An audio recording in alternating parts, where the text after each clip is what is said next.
Juicy Jammers, I think it's time for us to go down the rabbit hole.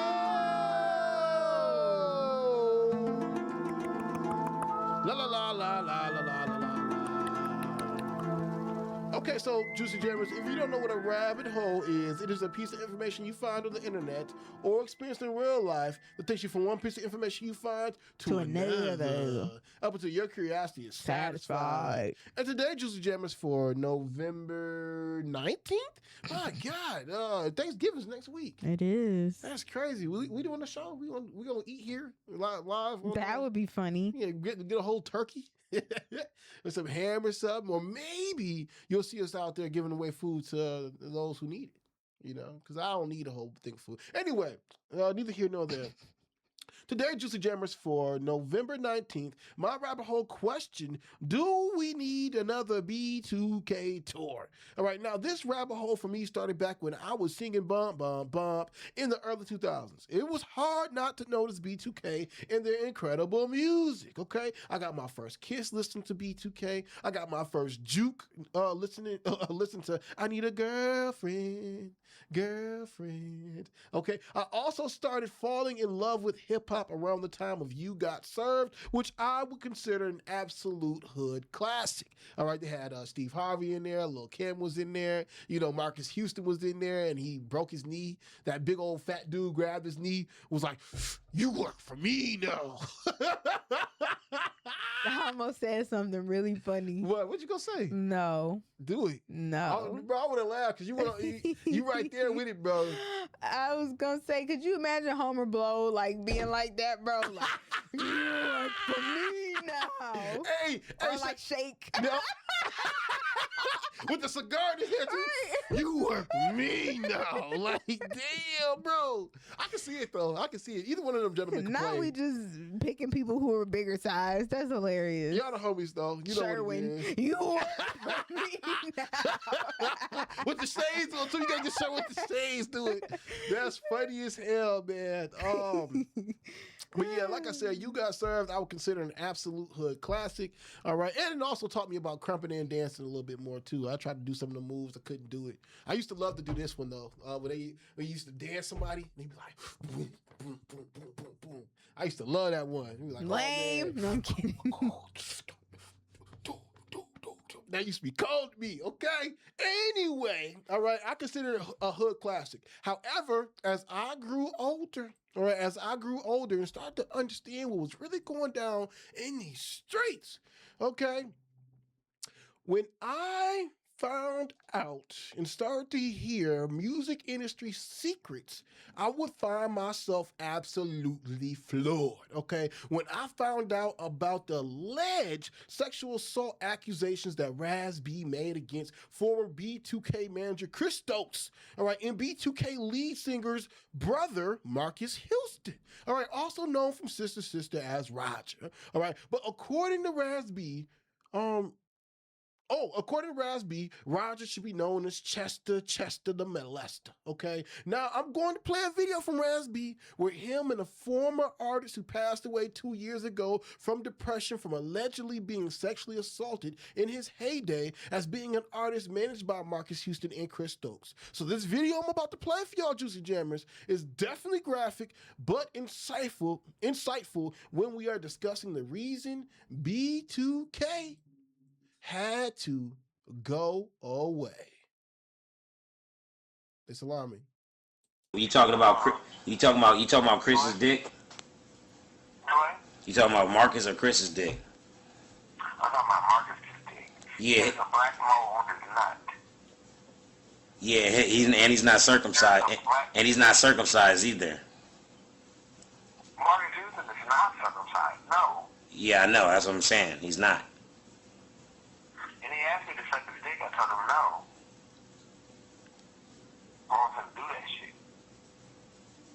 But he wanted me to. Why Chris laid there and watched? Man, I'm sorry. Then Chris being me and Marcus being in the showers. He arranged everything. It was so crazy, bro. Yeah, Chris did the same shit. Chris would try to work through the kids and work through Marcus because he already got Marcus at a young age, and he would work through Marcus to see it. Shit is You know, sick. Marcus be in the Man, you sick. bathroom You know what? When alone, this the type of stuff that makes me figure out upset. what's going on. That's nasty. I didn't know what was going on. Them motherfuckers was in there fucking or something, but they was in the bathroom. I remember on the tour bus. Oh my God, we was in the far back. You know, in the back of the tour bus is the main room. Yeah, I mean, yep. Everything that you talking about, Quentin, I used to walk through the same shit. Chris used to have me have sex. I used to have to fuck Chris all the time. To where it was like, man, this shit's like, it's not even, this shit is nasty, my nigga. I'm like, I'm really looking at this nigga like, this nigga really is gay. Like, this nigga really do like this shit, and I have to participate and do this shit. When can I stop? That's what, he's what you call an incest perpetrator, dog. Someone that's close to you, that's like a father figure that will just fucking straight mislead you and take advantage of you. Got platinum plaques and tell you you're not gonna do this if you're not gonna do this. You can't be here if you don't do this. And well, this certain level, and then I don't know where the fuck my mind was. You know what I mean? It's a straight mind fuck control. Real talk. Crazy. Okay. Who is that? All right. There we go. I still don't have that gentleman's name yet, by the way. But with that being said, my heart definitely goes out to Raz-B, okay? Because I don't believe that he ever got the justice that he deserved, all right? And I don't think he ever got the support from his group mates as he should have, all right? Now, as heartbreaking as that video is to hear, it makes me wonder how many times the group B2K members, Omarion and Lil Fizz and the other gentleman, heard about these actions and did nothing. So sure, they may be going on tour all over again and maybe dropping the album, but I personally think it does nothing for their brother Raz-B if they don't address it, and it actually dismisses all their fans who had lived through these same actions and these things happen to them as well. But anyway, Juicy Jammers, call in, text in at 414-360-8999 and let me know. Do we really need another tour from B2K? Because I don't believe so if they are not going to address real issues that affect real people in a real way. I do believe boy bands are needed all over again. It's a great time to have them all out, from Boys to Men to even NSYNC and all them cats.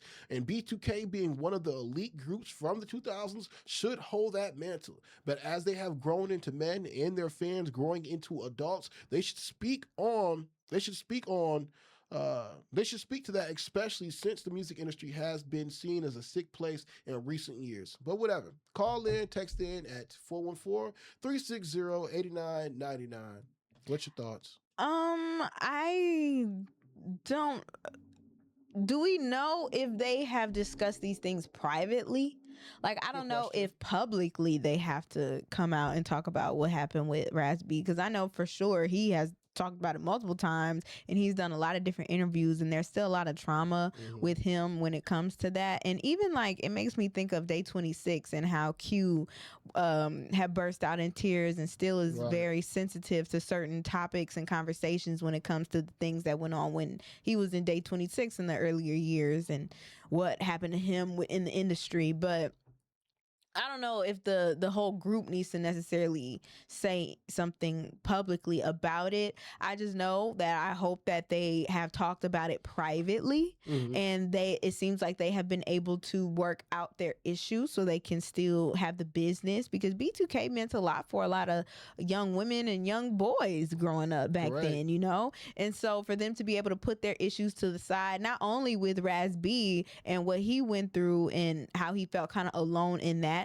but even what happened with Omarion and Fizz, and how Omarion's baby mama April was getting jiggy with Fizz in recent years, and that kind of put a strain on their relationship as well. And so I'm just glad that they have been able to put a lot of that to the side. Hopefully nothing else really pops up where they get into like arguments. It seems like they have matured, all four of them individually, and now they are able to come together and be like, listen, let's make this money, let's do this album, it's for our fans. And that's really what I think they are why they're going on the tour. Yeah, I mean, I think that is one of the biggest reasons they are going on the tour. But like I said, I think when you are a person who does have a platform, you need to know how to use your influence. And a lot of times when artists go through things, it's, we kind of had this discussion last week, right? When we talked about heartbreak. We were like, do you need heartbreak to have a great R&B album, right? I personally think, as we know as being radio hosts, when you give your life to your art is when you make your best art. So if they're finna go and do this, I need a girlfriend, all that other type of stuff, whatever things they did 20 years ago, the new album, their new tours will fall on deaf ears. But when they address real issues and real situations that real people have gone through and went through, that's when B2K can actually come back as a prominent group. Because people know about these things, right? They know about what you just said right there, though, Marion and Lil Fizz and April situation, which for Love and Hip Hop was great. But for somebody who has went through sexual assault, for somebody who has been sexually abused, I think they need to speak to those people. They need to actually speak on fact. Or they need to speak to help not only heal their group, but to help heal others who have been influenced by them, who have looked up to them as being heroes in their own right. I don't know if I agree with that. I don't think I want to hear a B2K song talking about SA. Mm-hmm. You know what I mean? Like, I don't think that that's the purpose. Now, I will say if it is interesting, because if they were individual, like if Raz-B wanted to do something on his own where he put out his own album where he pours his heart out and talks about the things that he experienced and puts like disclaimers and stuff on it for those fans specifically who might resonate with that story, then I think that might be different. But I don't think as a group that they need to talk about the issues that they've had within the group. I think because great. It's like that's not really what we go to B2K for. Like, we go to B2K because they got like the ladies that was hits 20 years and all ago. this other Who stuff. are they now? Who are they now? How have you grown as a person? How have you grown as a man? Right, How have you grown as adults? How have you guys grown as brothers and supported each other through the ups and downs? Right. And I agree with that. Like, they could do that, but how they do it, I guess maybe that is the bigger question. Is different, because I don't want to hear no track tasteful. talking about April and oh yeah, I once had your baby mama, and it was like, it just, maybe it depends on how they do it, but it is gonna be interesting what their album is gonna be about, because I want to hear.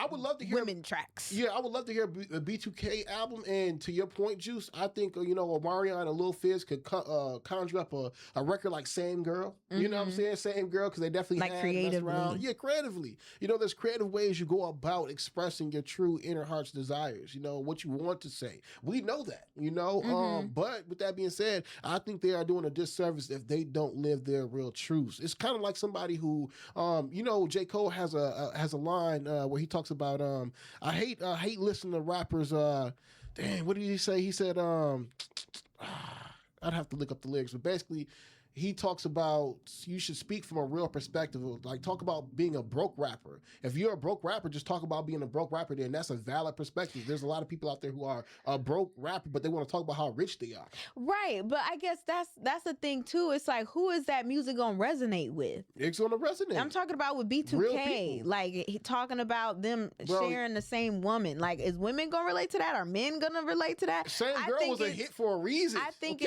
but it wasn't based on a true story. It was more like I don't know. I personally don't want to hear the dramas that's going on with B2K. Like, that's not what I look to them for. I think as a single artist, as an individual rapper, or even as an individual R&B singer, that you have that luxury of being able to really put your personal experiences into the tracks. But I don't know. I just feel like that's kind of weird for a group to do it together. No, because I don't know who I don't know who relates to that. See, and that's all I'm saying. Like, I don't see Destiny's Child making like diss tracks about the old members that used to be in the group. They don't need to talk about the old members. They could talk about how they've grown as women. Individually, as they could talk about how they became mothers. They could talk about their sisterhood over the past 20 years since they broke up. Like, right, but that's not drama. That actually is drama. Drama. That's within the group. Yeah, that's drama within the group, or at least how the public would view it, for sure. For sure. For a Destiny's Child. For Destiny's Child, yeah. I don't see them doing that. Because some people would actually go to say that, oh, well, Michelle didn't really like Beyonce. Or Kelly and Beyonce are cousins, and that's why they always seen together, but you'll never see Michelle. So it's all that little drama they could feed into it. But all I'm saying is, as long as it's real, last with their legacy, I don't think. Beyonce and Kelly and them would never. It just has to come from a real place. So all I'm saying is that, a lot of times we idolize these different artists and we look at them as heroes and stuff. And some of them don't want to live their truths. And some of them want to tell fabrications. It's up to you who you want to believe. You got Drake and you got Kendrick Lamar. What you want to do? I mean, I guess creatively if they figure out a way, but it still feels like it might be a little weird. But it makes me want to listen to their album to see what exactly they will be talking about. Yeah, I'm down for it, man. Like, again, I think we need boy bands back in the first place anyway. Like, we need boy groups back. I think R&B music was much better. All right. Well, that is going to end your rabbit hole, huh? Hold on. I actually just wanted to find the lyrics that I was talking about with J. Cole real quick. Oh, that's what he says. Ain't nothing wrong with living check to check because most have to. Instead of capping, why don't you talk about being a broke rapper? That's the perspective I respect because it's real. What it's like to be nice as hell, but got to stress to pay the bills. And that's just one valid perspective. And that's another perspective that Kanye West had told people to rap about before. Instead of telling them, rapping about selling drugs, you could just rap about like how you got fired from your job or something. But see, I think that works for individual artists. Real perspectives is what people are craving, man. Real perspectives. They don't want to hear the fabrication anymore. We can see your real life in real time, Kai Cenat. We want to actually see your real life. We don't want it to be fabricated. I get it. I just think it's different for a group, but that's just my opinion. Man, and that's what I'm saying. That's why, I was just talking about girls the other day. It would be different, but I think it would be weird, and I don't know if it would hit how they want it to hit, I guess is what I'm saying. Me and my girl were having this conversation the other day, and me and my guys have already had this conversation, but, especially when we talk about black men, it's actually, shout out, it's November, it's Black Men, it's Men's Mental Health Awareness Month. This month right here is, supposed to be for, men to be able to express how they feel, their values or whatever, and for people to actually grow somewhat empathetic towards how we see the world. But one thing that can actually help a man out is having a group of friends around you that you would consider your brothers and who inadvertently help grow you up to become the man that you are today. So me and my girl were having a conversation just the other day about like my friends. Now as different as me and my friends are, we're all actually the same. And we've all went through different things in our lives, and we've helped talk to each other about and grow each other up with, whether it was how to be a little bit more courageous about things, whether it was about finances, whether it was about, staying out of the streets, whatever it may be. Is what helped me and my brothers grow together and grow older as men. But I said that all to say, those are the types of perspectives that, a B2K, a group like that, or any group, any artist could actually speak about, and it would resonate with people because it is a real perspective. It's not talking about chains. It's not talking about money. It's not talking about how many bad women I got. It is none of that. Let's talk about something real because we need something real right now. There's real people out here who are hurting. And if you want to continue to live the fantasy, then fine. You're going to find yourself in a fantasy land. But if we can actually talk about the realisms that are happening in real people's lives, again, going back to how we go about handling change and impacting change, that's how we do it. Being real about things, not fake. We don't want the fake stuff. No. In an R&B group? Let's do it. All right. Go for it, man. I would love to put this clip up on social and see if people think that's a good idea. Because I think you could still put it in your music just as a singular artist. Like that's not what I'm going why gotta to be singular? a B2K for. Because that's not what a group of black men come together and talk about how they really feel about their life? All right, go Give for me your it. life. Go for it. That's all I'm saying, man. If you're gonna be real about it, just be real about it. No, I understand. Go for it. Do you? Yeah. No, I for sure go for it. And like I said, creatively, that's where it all like shines, I guess. If they can, in a creative way, make people want to hear about that, for sure. Oh. But, hopefully it resonates. That's all I had to say about it. But I guess we could wrap up the show with a bow. You want to go to break? Yeah. All right, we're going to take a pause for the cause and be back for our drop of juice, wrapping up the show with a bow. All right, Juicy Jammers, y'all know we're going to come back. But in the meantime, stay patient, stay waiting, and stay hopeful.